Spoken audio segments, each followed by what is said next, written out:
Topic का नाम है नॉर्मल डिस्ट्रीब्यूशन।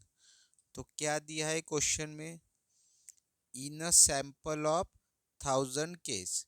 सैंपल को हम लेते हैं स्मॉल एन, कितना दिया है 1000। फिर mean of certain test is 14, यानी ये मीन की वैल्यू दी है। तो मीन को हम रिप्रेजेंट करते हैं लैम्बडा या फिर म्यू से 14। एंड स्टैंडर्ड डेविएशन दिया है 2.5। स्टैंडर्ड डेविएशन को हम डिनोट करते हैं सिग्मा से 2.5। और क्या बोला है, assuming distribution to be normal, यानी क्वेश्चन में ही बोला है ये नॉर्मल डिस्ट्रीब्यूशन से सॉल्व करना है। अगर मान लो ये स्टेटमेंट नहीं देते तो आप कैसे पहचानते ये नॉर्मल डिस्ट्रीब्यूशन से करना है। तो देखो, जो फाइंड आउट में आप देखोगे ना, तो बहुत बड़ी बड़ी वैल्यू होंगी, जैसे 12, 15, 18, 8, ये बड़ी बड़ी वैल्यूज रहती है। और आप जब बाइनोमियल डिस्ट्रीब्यूशन के क्वेश्चन देखोगे या फिर पॉइजन के देखोगे, तो यहाँ पे छोटी छोटी वैल्यूज रहती है। जैसे मैं आपको बताता हूँ,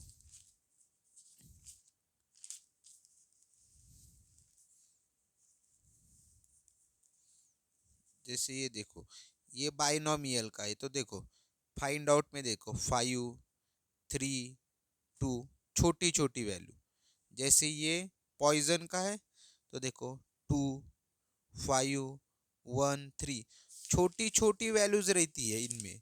किसमें, पॉइजन और बाइनोमियल में। देखो 2, 2, 2। फिर ये बाइनोमियल का है, देखो 2, 1। तो ऐसी छोटी छोटी वैल्यूज रहती है। बट अगर आपको बड़ी वैल्यूज दिखे, देखो ना 12 एंड 15, 18, 8, अगर बड़ी बड़ी वैल्यूज दिखी तो आपको समझ जाना है नॉर्मल डिस्ट्रीब्यूशन से सॉल्व करना है। तो गिवन डाटा तो लिख लिया, तो सबसे पहले क्या निकालना है, how many student score between 12 and 15, यानी कितने स्टूडेंट 12 और 15 मार्क के बीच में स्कोर करेंगे। तो देखो बहुत आसानी से ये सॉल्व हो जाता है। तो यहाँ पे हमें दो वैल्यू दी है, बिटवीन वाला है ना 12 एंड 15। तो एक बार x इक्वल टू 12 लेंगे और एक बार x इक्वल टू 15 लेंगे। तो ये z का फॉर्मूला रहता है x minus mu upon sigma. तो x की वैल्यू कितनी है 12, माइनस म्यू की वैल्यू क्वेश्चन में दी है 14, और सिग्मा की भी वैल्यू क्वेश्चन में दी है 2.5। कैलसी में डालना, आपको आंसर मिलेगा -0.8। अब मैंने यहाँ पे जीरो क्यों लिखा, क्योंकि 8 के बाद कुछ नहीं है, मतलब जीरो है। तो हमेशा पॉइंट के बाद 2 डिजिट लिखना इस नॉर्मल डिस्ट्रीब्यूशन के टॉपिक में। तो कैलसी में आपको -0.8 ही दिखाएगा। बट अगर हमें नेक्स्ट नंबर लिखना है तो हमें पता है 8 के बाद कुछ नहीं, मतलब हम जीरो लिख सकते हैं। फिर x इक्वल टू 12 के लिए z वैल्यू निकाली। अब x इक्वल टू 15 के लिए z वैल्यू निकालना। तो x की जगह 15, म्यू की जगह 14, सिग्मा की जगह 2.5, और आंसर आएगा 0.4। तो 4 के पास जीरो लगा देना। अब आपको क्या करना है, टेबल से z इक्वल टू -0.80 पर वैल्यू निकालनी है। तो हमारा ये रहा नॉर्मल डिस्ट्रीब्यूशन टेबल। ठीक है, यहाँ से हम z इक्वल टू -0.80 के ऊपर से प्रोबेबिलिटी निकालेंगे, या उसको बोलते एरिया। तो देखो कौन सी वैल्यू देखना है, माइनस, यहाँ पे लिख रहा -0.80। देखो ये जो दो है, यहाँ का पहला नंबर और दूसरा नंबर, इनको हमेशा देखना y एक्सिस में, और ये जो लास्ट वाला रहता इसको x एक्सिस में। तो y एक्सिस में क्या देखना है, -0.8। तो माइनस को भूल जाना, माइनस देखने की ज़रूरत नहीं है, सिर्फ वैल्यू के ऊपर ध्यान देना। 0.8 वाई एक्सिस, तो ये रही हमारी वाई एक्सिस जेड की वैल्यू, और ये जेड की वैल्यू एक्स एक्सिस। तो हमें वाई एक्सिस में क्या देखना है, 0.8। कहाँ पे है 0.8, यहाँ पे है, ठीक है, यहाँ पे है 0 पॉइंट। और एक्स एक्सिस में क्या देखना है, 0। तो 0 कहाँ पे, यहाँ पे, लास्ट वाला 0 देखना, ये ऐसे समझना, ये 0 है, फिर ये 1, फिर ये 2, 3, 4, 5, 6, 7, 8, 9, शॉर्टकट बता रहा हूँ, ठीक है। तो लास्ट में इधर एक्स एक्सिस में क्या बोला है, 0, तो इधर लास्ट में इधर 0 है। तो दोनों कहाँ इंटरसेक्ट हो रहे, यहाँ से इधर आना और 8 से इधर आना, दोनों यहाँ पे इंटरसेक्ट हो रहे। तो कितनी आई वैल्यू, 0.2881। तो यहाँ पे लिखी है मैंने। फिर इस जेड के लिए वैल्यू निकालना है, तो क्या है, 0.40 है। तो इसमें भी ये जो पहली दो वैल्यूज है ये देखना वाई एक्सिस, और ये लास्ट वैल्यू एक्स एक्सिस। तो 0.4 वाई एक्सिस पे, वाई एक्सिस पे 0.4 ये, और एक्स एक्सिस पे क्या देखना है, 0। 0 मतलब ये कितनी वैल्यू आएंगी, 0.4 और ये 0, 0.1554 लिखा मैंने यहाँ पे। तो इस प्रकार से आपको चार्ट से वैल्यू निकालनी है। अगर मान लो आपकी ऐसी आती 0.43, तो 0.4 कहाँ पे देखते, वाई एक्सिस, और 3 एक्स एक्सिस। तो देखो 0.4, तो 0.4 देखो वाई एक्सिस पे, यहाँ पे 0.4, एक्स पे क्या देखना है, 3, तो 3, ये 0, ये 1, ये 2 और ये 3। तो दोनों कहाँ पे इंटरसेक्ट हो रहे, यहाँ पे, ये वैल्यू लेते फिर अपन। इस प्रकार से आपको चार्ट से वैल्यू लेना है। अब हमारा आंसर नहीं निकला, ठीक है, अभी निकालेंगे आंसर। पहले इसके ऊपर से प्रोबेबिलिटी निकाल लेना और इसके ऊपर से। अब देखो ये हमें डायग्राम बनानी पड़ेंगी, तो देखो डायग्राम कैसे बनेंगी। तो पहली वैल्यू क्या है अपनी जेड की, -0.8। तो देखो यहाँ पे ऐसी डायग्राम बनाना, वर्टिकल लाइन, यहाँ पे 0, इधर आती माइनस वैल्यू, 0 के बाद -1, -2, -3 एंड सो ऑन। फिर राइट हैंड साइड में positive value 1, 2, 3 and so on. तो हमारी वैल्यू कितनी है, -0.8। कहाँ पे आएंगे -0.8, ये -1 इसके पहले आएंगी, ठीक है। यहाँ पे पकड़ लेता हूँ मैं -0. तो ये -0.8 से सीधी वर्टिकल लाइन निकालनी, ठीक है। फिर दूसरी जेड की वैल्यू क्या है, 0.4, प्लस में है, ये माइनस में थी। 0.4 कहाँ पे होगा, पॉजिटिव में होगा। तो ये तो 1 है, ये 0 है। बीच में क्या होगा, 0.5, उससे थोड़ा कम, यहाँ पे होगा 0.4। तो यहाँ से भी सीधा ऊपर, ठीक है। तो ये जो दो लाइन निकाली हमने, इनके बीच का एरिया हमें निकालना है, दो लाइन के बीच का एरिया निकालना है। तो कितना एरिया होगा कैसे पता चलेगा, देखो यहाँ से यहाँ तक का एरिया हमने निकाला है, 0 से लेकर -0.8 तक, 0 से लेकर -0.8 तक कौन सा आया था एरिया, ये वाला, ये जो एरिया है ना, ये वाला, ये यहाँ से यहाँ तक कितना है, 0.2881। फिर अपन ने यहाँ से जो यहाँ तक का एरिया है 0.40, हमेशा 0 से ही स्टार्ट होता है।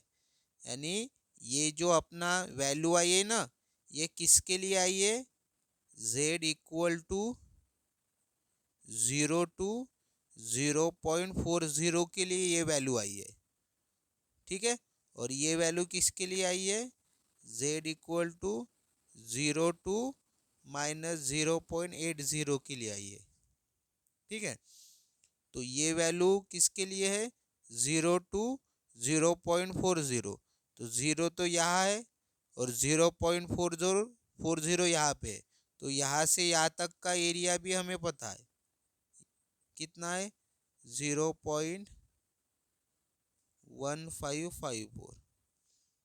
तो यहाँ से यहाँ तक का भी एरिया पता है और यहाँ से यहाँ तक का, और हमें क्या निकालना है, ये पूरा टोटल। तो क्या करना पड़ेगा, इस एरिया को और इस एरिया को ऐड करना पड़ेगा, तभी तो ये टोटल मिलेगा हमें। क्योंकि हमें यहाँ से यहाँ तक की भी वैल्यू पता है और यहाँ से यहाँ तक की भी वैल्यू पता है। तो इन दोनों का हमें करना पड़ेगा एडिशन, तो हमें हमारा आंसर मिल जाएगा। तो हमें किसका आंसर निकाल रहे, 12 and 15 के बीच। तो कैसे लिखेंगे, P x greater than equal to 12 less than equal to 15, P of x greater than equal to 12 less than equal to 15। हमेशा छोटी वैल्यू इधर लिखना, बड़ी वैल्यू इधर लिखना। ठीक है, तो हम क्या करने वाले हैं, इन दोनों का एडिशन। तो क्या है, 0.2881 प्लस 0.1554। क्यों एडिशन कर रहे, क्योंकि हमें टोटल एरिया चाहिए। तो ये वाला भी पता है और ये वाला भी पता है, या अपनी भाषा में बोलो, हमें ये पूरी टोटल प्रोबेबिलिटी चाहिए। तो ये प्रोबेबिलिटी भी है और ये भी है, तो दोनों को ऐड करेंगे तो टोटल प्रोबेबिलिटी मिल जाएंगी यहाँ से यहाँ तक की। तो कितना आएगा कैल्सी में, 0.2881 प्लस 0.1554। इसका आंसर आला 0.4435। ये रहा इसका आंसर। अभी सेकंड में क्या पूछा है, हाउ मेनी स्कोर अबाउ 18। तो 18 किसकी वैल्यू होगी, एक्स की वैल्यू। वही यहाँ पे जो जेड का फॉर्मूला यूज किया था वही करो। एक्स की जगह अभी क्या आएगा, 18 माइनस म्यू 14 सिग्मा 2.5, आंसर आएगा 1.6। और 6 के बाद कुछ नहीं, मतलब 0। तो अभी फिर से क्या करेंगे, इस z इक्वल टू 1.60 पर चार्ट से वैल्यू निकालेंगे। तो कैसे निकालते अपन, पहले ये दो वैल्यू y एक्सिस पे देखते थे और ये x एक्सिस। 1.6 कहाँ पे, 1.6 y एक्सिस पे, ये रहा 1.6।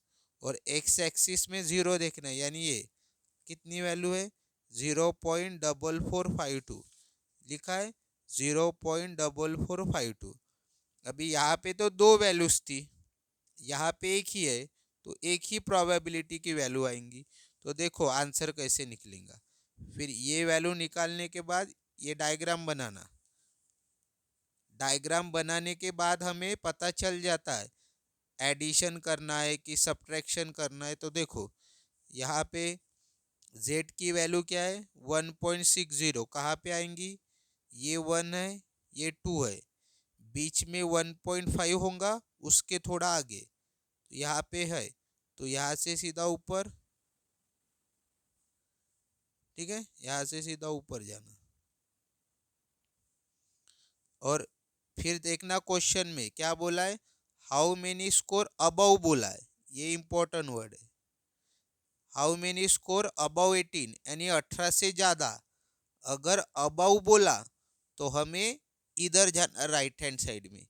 ये जो लाइन निकाली ना, लाइन के राइट हैंड साइड में जाना अबव बोला तो, यानी इधर का एरिया चाहिए अभी हमें। अगर बिलो बोलते तो इस लाइन का इधर का एरिया निकालते पूरा, लेकिन अबव बोला है तो राइट हैंड साइड की तरफ जाना। तो हमें ये एरिया निकालना है। अब ये एरिया तो बहुत बड़ा होगा, ठीक है, बट हमें एक बात पता है, जैसे यहाँ से लेकर ये 0 है ना, यहाँ से इधर का एरिया 0.5, यानी प्रोबेबिलिटी, यहाँ से इधर की प्रोबेबिलिटी 0.5, यहाँ से इधर की प्रोबेबिलिटी 0.5, और टोटल कितनी रहती है 1, ये पूरी टोटल। इस लाइन के इधर भी 0.5, इस लाइन के इधर भी 0.5, सेम यहाँ पे भी होगा, इधर 0.5, इधर 0.5, और हमने कौन सी प्रोबेबिलिटी निकाली है, 0 से लेकर 1.60 तक, तो 0 से लेकर 1.60 तक, यही है ना हमारी वैल्यू, z इक्वल टू 1.60। तो यहाँ से यहाँ तक की प्रोबेबिलिटी हमारे पास है, मतलब यहाँ से यहाँ तक की कितनी है, 0.4452, बट हमें यहाँ से यहाँ तक की वैल्यू नहीं निकालनी है, हमें तो यहाँ से इधर की वैल्यू निकालनी है ना। तो कैसे निकालेंगे, तो हमें पता है इधर की टोटल प्रोबेबिलिटी कितनी है, 0.5, इस 0.5 में से अगर ये प्रोबेबिलिटी माइनस की तो हमें ये मिल जाएंगी, कॉमन सेंस की बात है। इधर टोटल प्रोबेबिलिटी कितनी है इधर की, इस लाइन के इधर की 0.5, और हमें इतनी प्रोबेबिलिटी पता है, तो 0.5 में से अगर ये 0.4452 माइनस किया तो इधर की वैल्यू मिल जाएंगी ना। तो इस प्रकार से हमें पता चलेगा, क्या पता चला हमें, कि हमें क्या करना है, 0.5 में से माइनस करना है, क्या, 0.4452। तो ये आंसर किसका होगा, P ऑफ x अबव बोला है तो ग्रेटर देन 18 इक्वल टू, समझ में आया। 0.5 माइनस क्यों आया, क्योंकि हमें ये वाला एरिया चाहिए था इधर का।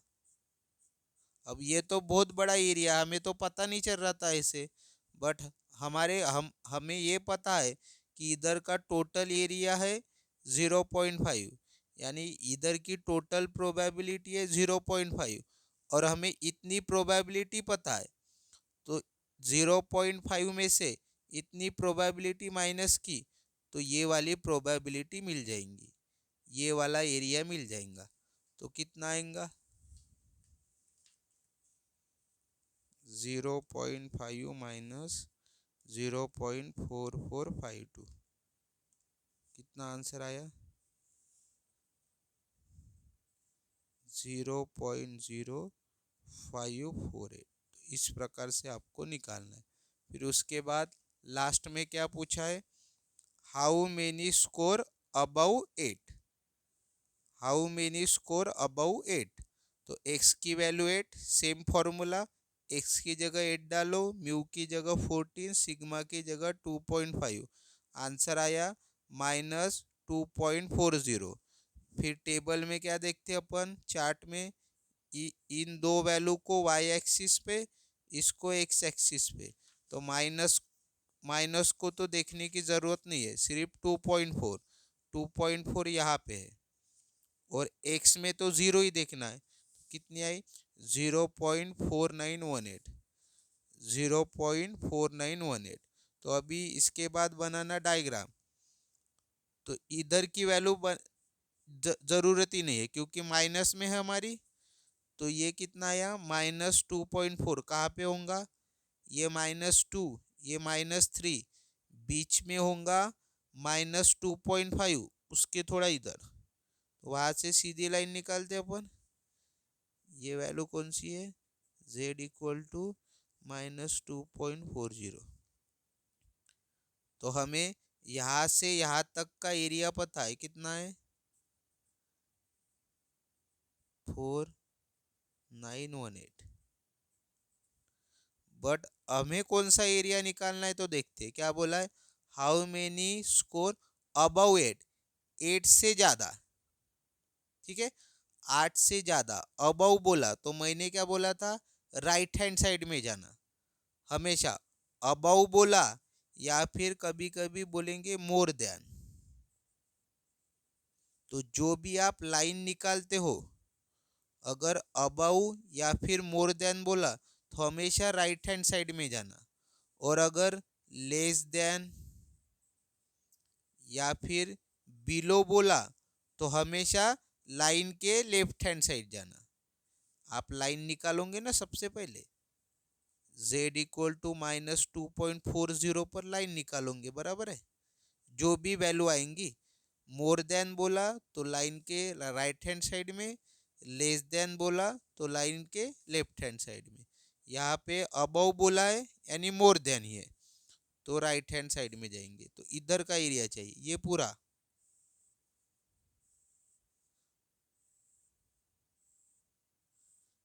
इधर का एरिया चाहिए,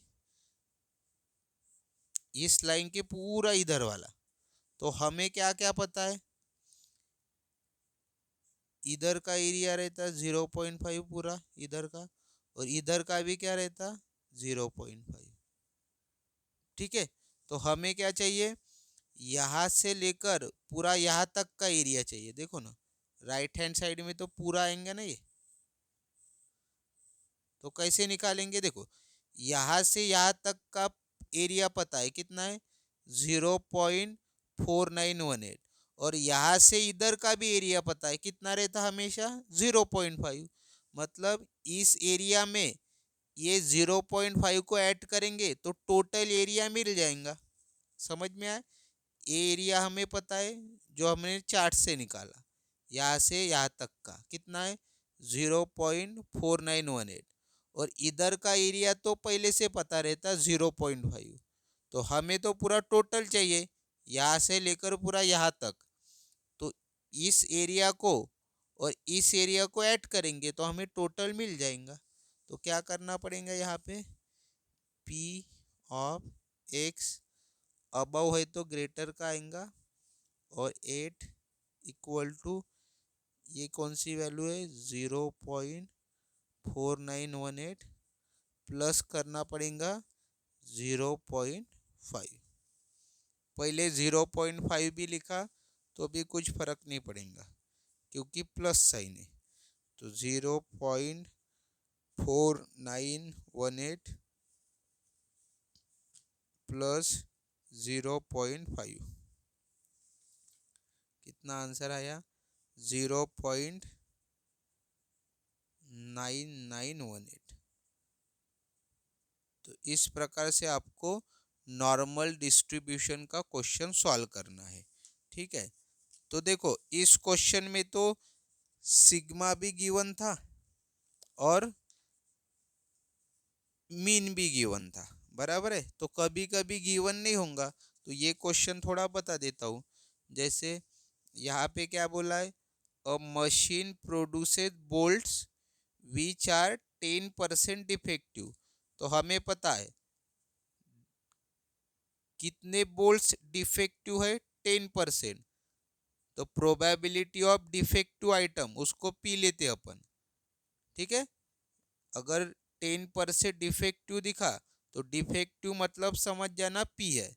तो 10% परसेंट को पॉइंट में करना तो डिवाइड बाय 100, तो 0.10। फिर उसके बाद find the probability that in a random sample of 400। Sample को क्या लिखते हैं अपन, स्मॉल एन 400। फिर ये कैसे पहचानेंगे कि ये नॉर्मल से करना है, क्योंकि क्वेश्चन में तो नहीं बोला है। मैंने क्या बताया था, बड़ी बड़ी वैल्यू रहती, देखो फाइंड आउट में 30, 50, 30, 55, तो बड़ी वैल्यूज दिखी तो नॉर्मल डिस्ट्रीब्यूशन। बट यहाँ पे मीन नहीं है और स्टैंडर्ड डेविएशन नहीं है, तो मीन भी निकालना पड़ेगा और स्टैंडर्ड डेविएशन। तो मीन का क्या फॉर्मूला रहता, n इंटू पी। तो n भी क्वेश्चन में है 400, p भी क्वेश्चन में है 0.4, तो मीन तो निकल जाएगा। ठीक है, मीन को लैम्बडा भी बोलते हैं, म्यू भी बोलते हैं। फिर निकालना है स्टैंडर्ड डेविएशन, सिग्मा। क्या फॉर्मूला रहता, under root n into P into Q. N तो है अपने पास, पी भी है, क्यू नहीं है, बट क्यू का हमें फॉर्मूला पता है। क्या है क्यू का फॉर्मूला? 1 - पी। तो 1 - पी की वैल्यू कितनी है? 0.10। क्यू कितना है? 0.9। तो इसमें तीनों वैल्यू पुट कर लेना अंडर रूट में। अंडर रूट एन यानी 400 इंटू पी यानी 0.10 इंटू क्यू यानी 0.9। तो सिग्मा कितना आया? 6। तो अभी जैसे अपन ने ये क्वेश्चन किया था वैसे ही करना है। इसमें मीन और स्टैंडर्ड डिविएशन गिवन था, यहाँ पे हमने कैलकुलेट किया। फिर इसके जैसा सॉल्व करो, जैसे यहाँ पे 12 एंड 15 था, यहाँ पे अभी क्या है? Between 30 and 50। तो एक बार x = 30 के लिए सॉल्व करना, एक बार x = 50 के लिए। फिर जैसे यहाँ पे क्या था? How many score above 18। तो यहाँ पे एटमोस्ट 30 बोला है, ज्यादा से ज्यादा 30। तो x की वैल्यू 30 होंगी और फिर 30 के लिए सॉल्व करना। फिर थर्ड क्या है? 55 और मोर। तो x की वैल्यू 55। तो लिखते वक्त कैसे लिखेंगे? अब ये पता नहीं बराबर है किया है क्या। तो जैसे एटमोस्ट 30 बोला है, तो p ज्यादा से ज्यादा 30, 30 से ज्यादा नहीं जाएंगे। एटमोस्ट बोला है ना, तो ज्यादा से ज्यादा 30। कम से कम कितना भी हो सकता है? 29 भी हो सकता है, 28 भी हो सकता है ना। कितने परसेंट बल्ब डिफेक्टिव होंगे, यानी कितने डिफेक्टिव होंगे बल्ब्स बोल्ट्स। तो ज़्यादा से ज़्यादा 30 भी हो सकते हैं डिफेक्टिव, या फिर 30 से कम। तो less than equal to 30। At most बोला है ना, तो यहाँ पे लेस देन इक्वल टू आता है।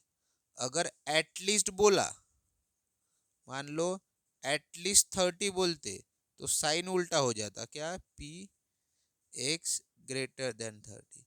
क्योंकि एटलीस्ट मतलब होता है कम से कम 30। तो कम से कम 30, तो ज्यादा से ज्यादा तो कितने भी हो सकते हैं ना। तो ज्यादा से ज्यादा कहाँ तक जाना पड़ता? जितने सैंपल, यानी यहाँ पे अगर ऐसा बोला रहता एटलीस्ट 30, यानी कम से कम 30 बोल्ट्स डिफेक्टिव होंगे, और ज्यादा से ज्यादा कितने हो सकते हैं? 400। और यहाँ पे क्या बोला है? एटमोस्ट 30, यानी ज्यादा से ज्यादा 30। ठीक है, ज्यादा से ज्यादा 30। कम से कम कितने हो सकते हैं? 29, 28। उसके नीचे 30 से पूरा नीचे 20 आएगा, 10 आएगा, 15, ये सब आएंगे। तो उसकी प्रोबेबिलिटी पूछिए। ठीक है, तो एटमोस्ट बोला तो ये साइन, एटलीस्ट बोला तो ये साइन। देखो ये इन्होंने थोड़ा एक्स्ट्रा पार्ट सॉल्व किया है, यानी अलग तरीके से सॉल्व किया है। तो इस पार्ट से मत जाना। ठीक है, डायरेक्ट एक्स की वैल्यू इन्होंने पहले एक बार 0 ली है, एक बार 30। लेकिन मैंने जैसे बताया, यहाँ अगर 30 है तो डायरेक्ट x = 30 लेना। फिर ये फॉर्मूला है हमारा x - म्यू/सिग्मा। तो x की वैल्यू 30 डाली, म्यू की वैल्यू 40, सिग्मा की वैल्यू 6। आंसर कितना आया? -1.67। ये z की वैल्यू। फिर यहाँ से हम जाते चार्ट में, तो ये वैल्यू कहाँ पे देखते? y एक्सिस, और ये x एक्सिस। तो माइनस देखने की ज़रूरत नहीं है। तो 1.6 कहाँ पे है? यहाँ पे। और x एक्सिस पे देखना है 7, तो 7 है यहाँ पे। तो देखो कहाँ पे इंटरसेक्शन होगा? यहाँ से 1.6 लेके जाओ, और यहाँ से 7, 0.4525, 0.4525। ठीक है, तो डायग्राम में इसको प्लॉट करते, -1.67, ये -1 है, ये -2 है। तो बीच में -1.5 होगा, उसके आगे होगा, तो यहाँ से सीधा ऊपर z = -1.67। तो ये प्लॉट करने के बाद देखो, फिर इस लाइन से इधर जाना है कि इधर जाना है, यही समझना इम्पोर्टेंट है। तो हमने 0 से लेकर यहाँ तक का एरिया तो निकाल लिया, 0.4525, बट हमें कौन सा निकालना है तो ये समझना पड़ेगा। तो क्वेश्चन में क्या बोला है, एटमोस्ट 30, ज्यादा से ज्यादा 30, 30 के ऊपर जाएंगे क्या, नहीं।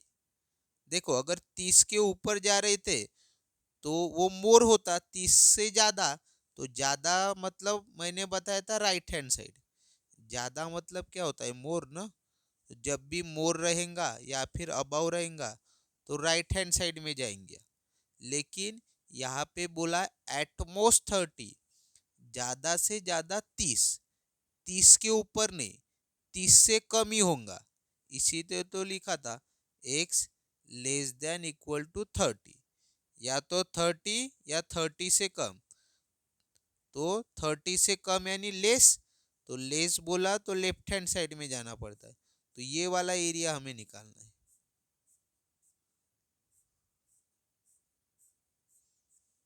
तो ये वाला एरिया कैसे निकलेगा, हमें पता है 0 से लेकर इधर वाला एरिया कितना रहता है, 0.5, इधर का पूरा। और हमारे पास ये वाला एरिया है और हमें कौन सा चाहिए, ये। तो 0.5 में से अगर ये वाला एरिया माइनस किया तो ये मिल जाएगा, 0.5 में से ये वाला एरिया माइनस किया तो ये मिल जाएगा। देखो यहाँ पे लिखा है 0.5 फिर माइनस ये जो अपन ने एरिया निकाला था वो, तो ये मिल जाएगा अपने को आंसर किसका, एटमोस 30 का। फिर उसके बाद थर्ड क्या पूछा इसमें, 55 और मोर।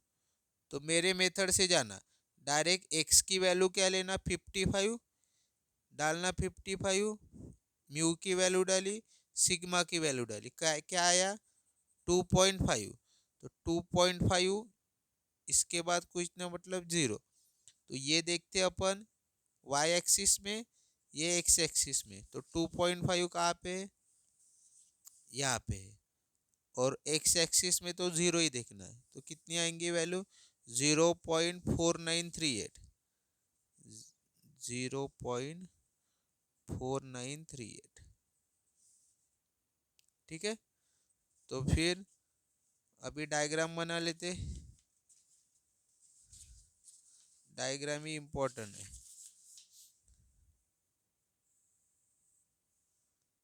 डायग्राम समझ में आ गई तो ये क्वेश्चन आसान है।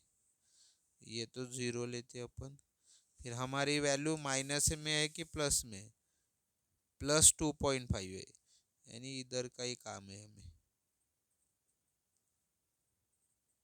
ये बहुत तक जाती है 4 5 सो ऑन। हाँ, तो अपने को पता है 3 के पहले ही है ना 2.50, यानी 2 और 3 के बीच में 2.50, तो यहाँ से सीधा जाना ऊपर।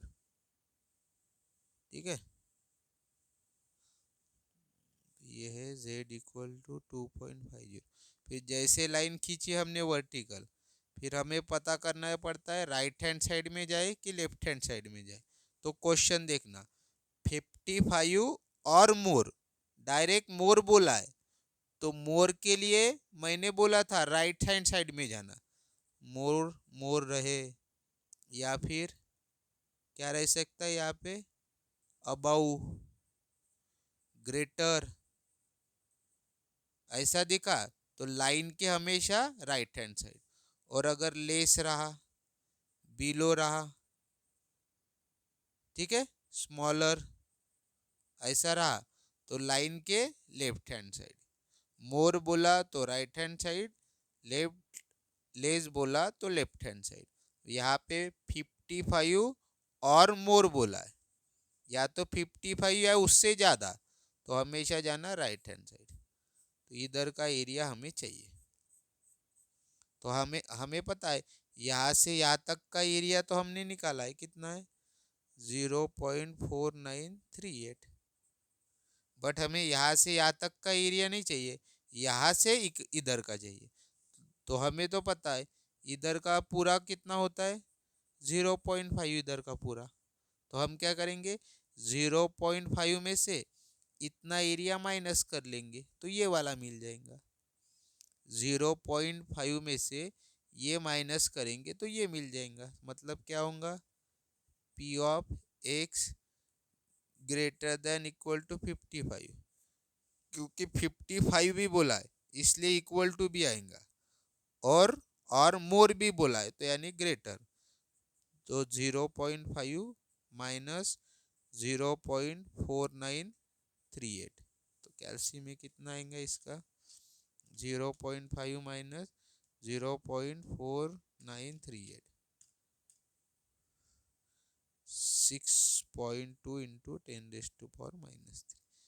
और अगर इसको पॉइंट में करना है तो शिफ्ट इंजीनियरिंग दो बार करना। शिफ्ट इंजीनियरिंग एक बार किया, फिर से शिफ्ट इंजीनियरिंग, तो पॉइंट में आ जाता है 0.0062। तो इस प्रकार से नॉर्मल डिस्ट्रीब्यूशन के क्वेश्चन करने हैं। तो नॉर्मल डिस्ट्रीब्यूशन कब लगता है, जब वैल्यूज हमारी बड़ी हो। देखो 30, 50, 55, अगर ऐसी बड़ी वैल्यूज दिखी तो समझ जाना नॉर्मल डिस्ट्रीब्यूशन। और फिर बाइनोमियल और पॉइजन कैसे पहचानते, binomial distribution, Poisson distribution, normal का तो बता दिया। बाइनोमियल में जो हमारी वैल्यू रहती है एन की, वो बहुत स्मॉल रहती है, 4 कभी 5 रहेंगी, 10 20 बहुत ज़्यादा होगी, 10 20 से तो ज़्यादा रहती नहीं ज़्यादातर। कितनी रहती स्मॉल एन की वैल्यू, 4 या 5 ज़्यादातर रहती है। अगर क्वेश्चन में एन की वैल्यू 4 या 5 है, ठीक है, तो समझ जाना वो बाइनोमियल डिस्ट्रीब्यूशन है। उसका क्वेश्चन भी दिखाता हूँ मैं, क्वेश्चन से तो समझ ही जाओगे कि कौन सा डिस्ट्रीब्यूशन है। जैसे ये वाला क्वेश्चन है, आउट ऑफ 800 फैमिलीज, तो ये तो कैपिटल एन हो गया,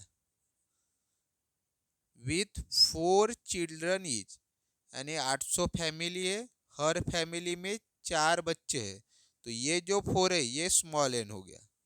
तो देखो स्मॉल एन कितना छोटा है, तो समझ जाना ये बाइनोमियल है। और पॉइजन में क्या होगा, एन की वैल्यू बड़ी रहेंगी, लार्ज, जैसे उसका भी एग्जांपल बता दो, उसके ऊपर ही है। If 3% of the electric bulb manufactured by a company are defective, defective मतलब मैंने बताया था पी, तो ये पी की वैल्यू हो गई कितनी, 0.03, और सैंपल कितने हैं देखो 100, एन की वैल्यू कितनी है 100, लार्ज है ना। अगर लार्ज दिखी तो पॉइजन डिस्ट्रीब्यूशन, स्मॉल दिखी तो बाइनोमियल। और पॉइजन डिस्ट्रीब्यूशन में जो प्रोबेबिलिटी की वैल्यू होंगी वो 0.0 में होंगी, जैसे यहाँ पे 0.03 है, तो पॉइंट के बाद एक और जीरो आपको दिखेगा।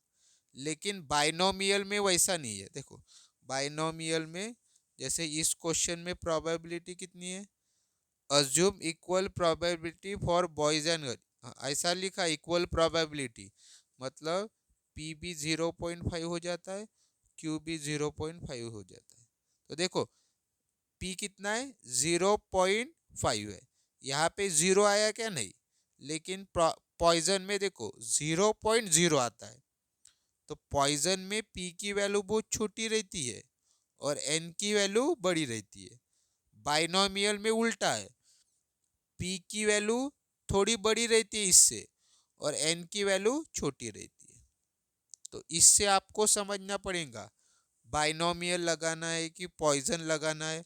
नॉर्मल का तो बता दिया, आप टू फाइंड में देख लेना, अगर बड़ी बड़ी वैल्यूज दिख रही 10 30 50 ऐसी बड़ी वैल्यूज दिख रही तो नॉर्मल लगा देना, ठीक है। और एक इसमें होता है, कौन सा होता है, ज्योमेट्रिक डिस्ट्रीब्यूशन। तो वो कैसे करते हैं, जैसे ये वाला है ज्योमेट्रिक डिस्ट्रीब्यूशन, तो इसमें सिर्फ एक ही वैल्यू दी रहती है, वो भी किसकी, पी की। एक ही वैल्यू, ना कैपिटल एन देते ना स्मॉल एन देते, ठीक है, डायरेक्ट एक ही वैल्यू देते ये पी की 0.8। फिर क्यू का तो हमें फॉर्मूला पता है, 1 - p, क्यू भी निकल जाएगा। और इसका फिर फॉर्मूला लगाना ज्योमेट्रिक डिस्ट्रीब्यूशन का।